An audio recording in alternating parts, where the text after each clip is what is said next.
chose que l'huile d'olive. Alors je fais partie, même si je suis de Bordeaux, où on ne mange pas spécialement, on n'utilise pas spécialement l'huile d'olive, je suis totalement méditerranéen parce que je n'imagine pas qu'on puisse appeler autre chose, une huile autre que l'huile d'olive. Mais la Méditerranée, c'est donc un paysage, c'est donc un endroit où Camus a écrit noces, et ça, les émotions de noces, on peut les retrouver aussi bien sur la côte turque que grecque,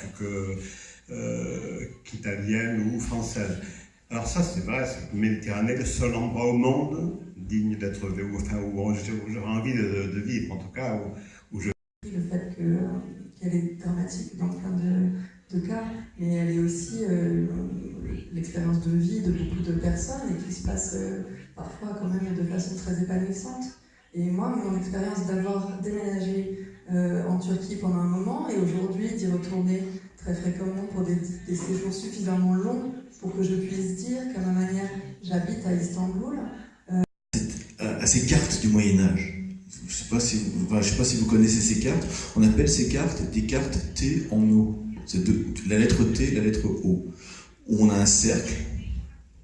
Dans ce cercle, on a une partie au sommet qui est l'Asie, une partie qui est l'Europe, et une autre partie qui est l'Afrique. Et au milieu, il y a une sorte de zone bleue qui fait un T, et c'est la Méditerranée.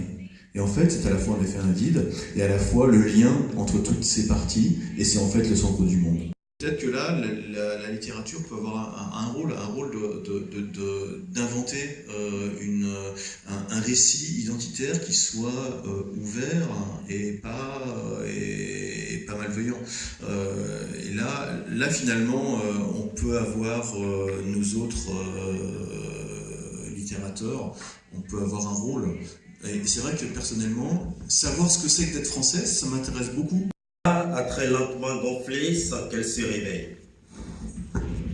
J'en ai suivi les progrès en posant chaque jour mes mains sur elle et chaque jour mes mains s'éloignaient du sol. S'éloignaient l'une de l'autre.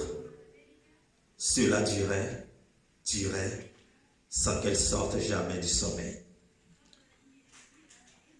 Elle a accouché les yeux clos.